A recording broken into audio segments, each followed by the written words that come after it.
This is the Creative Market Free Goods Roundup the week of August 24th, 2015. There are 6 different free goods this week, but they are free this week only. So if you see something you want to use in this video, just check out the description of this video where I'll place links to each one of these 6 different free items. So first up here is Magnolia Flowers. This is a fairly large collection of flower illustrations, and they're provided in EPS as well as PNG formats. So I have the EPS files open up inside Illustrator here to show it, since they're nicely grouped inside of here. And there are 4 different EPS pages, so I'll just go through them one by one so you can get a good idea of what's included in this. So this page has almost all the different flower illustrations included on it. So I'll just zoom in really quickly here and kind of scroll through to the side so you can get a good idea of all the different flowers that are included in this set. For the PNG versions, each one of these different elements is on its own PNG, so it should be pretty easy to use those and apply them to objects as you see fit. They all have transparent backgrounds for the PNGs, so they should be very easy to apply and overlay and create custom arrangements without having to worry about clipping everything out. So that's the bottom, and this is everything that's included on this particular page. So a very nice collection of different flower illustrations. I really like the illustration style. It's nice and simple, and there's some pretty cool overlapping transparencies like on this flower right here. So it's a little bit different than a lot of these packs I've seen before in their choice of using these like that. I'll just drag one of these off to the white section, or all of them I guess if I don't ungroup it. So I'll quickly just do this. Whoops, it's a little bit frustrating. I'll just delete the background, that's easier. So as you can see, this is how it looks on a white background as opposed to the colored background. So here's the second page that has some nice pre-made arrangements. So if you're looking to create something like a thank you card or a Valentine's card, anything like that, this is a really cool way of doing that because most of the work's really been done for you. You just have to apply them to whatever card size you want to print these out on. So I'll just zoom in really quick here so you can check these out a little bit closer. I like the choice of this handwritten script font. It seems to work really nicely with the illustration choices here. And you could of course remove these letters right here if you just ungroup it and then select off of it, and then you just kind of click on these different letters and delete them and add your own custom type in there if you want to, or you could just not use any type at all if you want to use an arrangement without any type. So a nice collection of 4 different options right there. So this right here is a seamless repeating pattern. If I go ahead and use this and just drag it off to the side and do a very quick repeat, just so you can see that it does indeed work. You can tell this does a very nice job of masking the repeat, so it looks very natural when it's actually brought into a much larger thing like this. So if you're trying to create something really large scale, this pattern will come in really handy. Or if you want to actually have the flower pattern be really small as well, you could just make a lot of repeats here and then go ahead and make it a much tighter or closer pattern. So this is the last page right here that has a pre-made arrangement, very much so aimed at a greeting card or a thank you card, something like that. And you could of course just once again ungroup this and then select this type in the middle here. I have to release this compound path first. But then I can go in here and remove all these different letter sections, and I could then add in my own custom type as I saw fit. Either hand-drawn or a font from a place like Font Squirrel or Creative Market would work pretty awesome. I think any handmade font should look pretty good in here, but also a little bit more rigid font, since the actual circles and box of this is very geometric in its appearance. I think you get away with a font that's a little bit more rigid in its appearance. But that's it for this pack. A really nice selection of different things to pick from here, and remember they also offer the transparent background PNGs. If you prefer to work in Photoshop as opposed to Illustrator, that option is certainly there for you to use. So if you like this set and you think you might have some use for it in the future, just be sure to grab it this week. This next item is called Levi, and it's a Keynote Presentation, but I actually don't have Keynote installed on this computer because I'm actually using a PC for these videos, so I can't go over all the slides in the actual program that they're designed for, but I'll leave a link for this item in the description. There's some really good screenshots on the items page, so be sure to check those out if you're a Keynote user, and then pick this pack up if you think it'll be useful for you. So next up is Analog Cameras Illustration. These camera illustrations are provided in Illustrator files, EPS files, as well as PNGs. So I have the Illustrator file open up inside Illustrator right now to show it, and there's 6 of them in total. And when you download the files, these come in individual files, so each of these different cameras is on its own Illustrator or EPS or PNG file, but I just dragged them all into this document to make it a bit quicker and easier to show them all at once. So I'm going to zoom in on this first camera on the left here so you can get a better look at this style. It's a very handmade style, and it to me looks almost like a torn paper, or something kind of similar to that. It's a very crafty, very handmade look. And it's also worth noting here, there's a bunch of really cool textures going on in this. So if you look on the background right here, it's probably easiest to see it. There's this vector texture going on, and the texture is the same throughout all these different cameras, but you can go ahead and just pull that texture off to the side and use it on its own. So I'm just going to select that and hold down Alt or Option on a Mac to duplicate it off to the side here. I'm going to change the color of it to something like black so it's really easy to see on my screen and just make it a little bit bigger here. So you have this pretty subtle but very cool vector texture if you want to use this off on your own on a different project that isn't these cameras. It's always nice to have little side bonuses of different ways you can use these items just like that. So the overall style of these cameras is super cool in my opinion. They all have these very nice textured little drop shadows. One thing you might want to do if you use these is the sides of these drop shadows right here are extremely straight. That looks a little bit odd in comparison to the much more textured stipple brush looking texture on the bottom and the side right here. So if you wanted to, you could kind of roughen up this and texturize that a little bit, but it's really not a huge deal. It's just something to kind of think about. And also it's worth noting on these, if you check out all these different color palettes that they're using, they have some really strong color choices throughout all these cameras. So you could also use this item set if you don't want to use the cameras as an inspiration point for different color combinations, as I think all these work really well when you look at them box by box and how these different colors are interacting. So a very cool pack of 6 different camera illustrations with a very handmade, crafty feel to them. And keep in mind too, if you don't want to use just the cameras, you could pull off the texture on the back of these. It is the same throughout all 6, but it is a pretty nice texture, so you can go ahead and pull that, as well as looking at these for the color palettes, as they're all very strong in their own right. So that's it for this pack. If you liked what you saw, just be sure to pick this pack up this week. Next we have another brush pen font.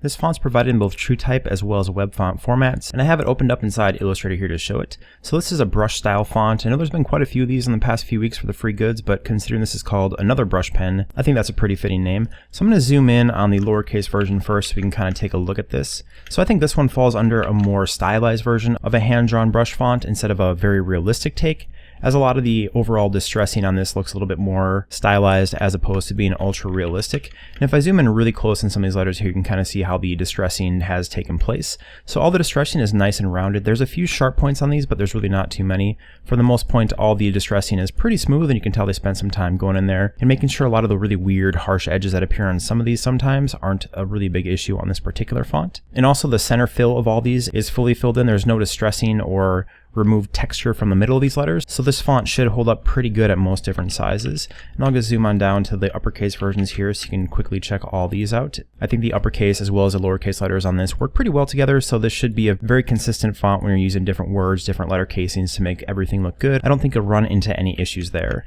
And below that we have all the numbers 0 through 9, and these also work very nicely with the letters above. And then we have a decent selection of special characters here, all the basics that you would really expect from a font. If I highlight over this and then go to type and then glyphs near the top here, you can see everything that's included. So it's not a huge selection, but it has all the basic punctuation that you'd need to type up pretty much anything you'd have to. If you're looking for some other stuff, like let's say a pound symbol or any of the Latin-based languages that aren't English, you might have to custom make some stuff to make this work, but adding something like an accent mark over the letter A, for example, is pretty easy to do. You can just kind of combine the letter A as well as an apostrophe. So I typed up Free Goods Roundup right here on the bottom, so you can see how this looks actually typed up into a sentence. As you can tell, the stock kerning looks pretty good. There's a little bit of inconsistency, but this is a very hand-drawn looking font, so that's not a huge deal. Like this G to the O on goods, I might tighten that up a little bit, but overall I think this looks pretty good, and the spacing between the words isn't overly excessive like it is sometimes on fonts like this. I think this works pretty well overall. The only thing I'd say keep track of is the leading. So right here, if you look at these lowercase letters, the leading, which is the baseline to the baseline of these different lines of letters right here, is pretty significant, but that's to give stuff like this J enough room to breathe if it was over a letter like this T right here.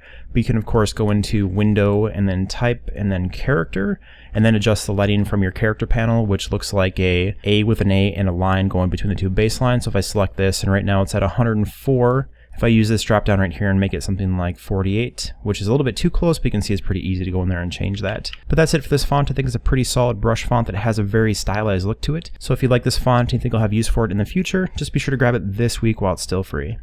Next up is the Confetti collection.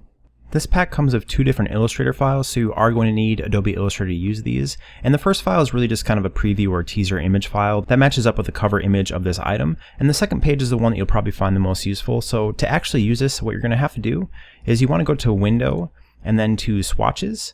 And from the swatches window, you can see there's a few different patterns preloaded onto this that you can go ahead and apply to any shape that you want to apply it to. So I went ahead and just drew a box here since that's really easy to see the pattern in full. And once you have a shape or object you want to apply this to, you just want to highlight over it so it's selected. And then you can click on these different swatch patterns right here, and you can kind of see how these look when they're actually applied to the box or whatever shape that you apply them to. So I'm actually going to zoom out a little bit and make this a little bit bigger so you can see a much larger swatch of this pattern. So there are 8 different patterns in total. So I'm going to go through all the 8 different patterns very quickly here. So there's a pretty nice selection of different patterns, and they'll have a very handmade, crafty look to them. Some of them, like this one right here, will look much better when used a little bit smaller, so kind of keep note of that. When you zoom out a little bit further, the repeat becomes pretty noticeable, but when you're zoomed in close like this, the repeat is very difficult to notice. So think about what looks best when you're applying these to different objects and how you want to scale these. And here is the, whoops, I have to select this again, and here's the next pattern right here. That's kind of a random confetti pattern that hides the overall repeat very nicely. So here's this one. I'll go zoom in a little bit closer on this. It's almost like a fireworks pattern. I'm not quite sure how to explain it best, but I think a lot of these would look very good on anything that you want to give a very crafty or handmade feel to it. So things like invitations or thank you cards, or even illustrations that you want to give a handmade appearance to it. Maybe these could be backgrounds or something like that. I could see these being knocked out into different shapes in the background of an illustration in the front and having a very cool appearance like that.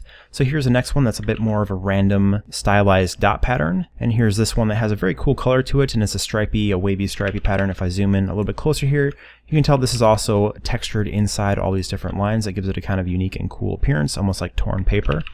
And here is the last of the textures. So this is a very fine texture. So I'll zoom in really close on this. And it looks almost like stitching lines or threaded lines that are handmade. So I think this is a pretty cool pattern that should accent anything that you want to give a very handmade appearance to. Oops, where'd my texture go? So here's this. So kind of pay attention as you're using these to what looks best and what scale looks best. So just always size these appropriately for the different project that you're using them on. But a nice pack of 8 different seamlessly repeating patterns right here that you should be able to apply to a ton of different stuff. Like I've said a few times before, anything handmade or even slightly vintage looking that you want to give a pretty cool appearance to it, this is a really fast way to go in there and do that. So if you have any projects in mind that you think these swatches will be useful for, just be sure to grab this pack this week while it's still free.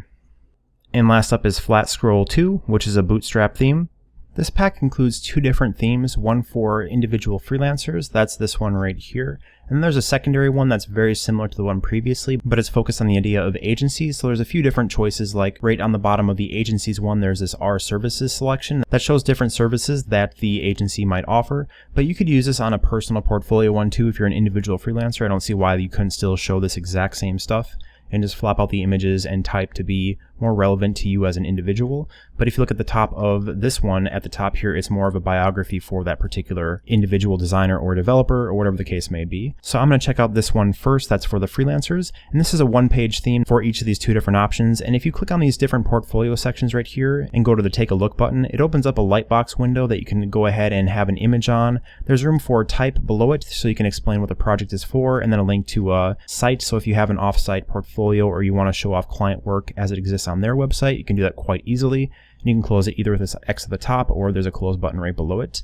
There is a blog right here that has a kind of cool interaction as you open and close these. So everything adjusts in real time as you open or close these different blog posts. And this is kind of an interesting way of actually checking out blog posts because it's very contained to this little box. It doesn't take you off to a different page or open a lightbox or anything like that. I've actually not seen a blog handled quite like this. But if you did want to have this link off to a different site, I'm sure you could just change these links to be actual links or throw a link in the bottom of the description right here. And at the bottom here, there's a spot for testimonials that you can kind of scroll through, and it also scrolls through automatically if you want to do it that way. Or you could change this to be type about what you do or what you offer. It should be very flexible for stuff like that. At the very bottom here, we have a name, email, and type for contacting you, and then a spot here for address. I'm sure you could add in a telephone or email too if that's something you want to do. So this is the agency one. I'll go through this one pretty quickly. So the change up here is the services like I talked before. Instead of a biography, there's a philosophy up here.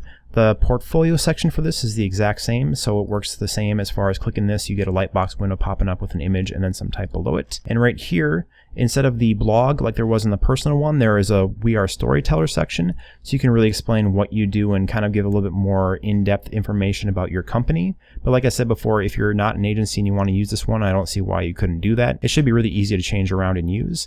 This one also has a pricing list that's very common on stuff like web hosting or structured monthly payment options for different service packages. So this should be pretty useful if you do something like that and you want to have this as a flexible option. The contact area at the very bottom is the exact same.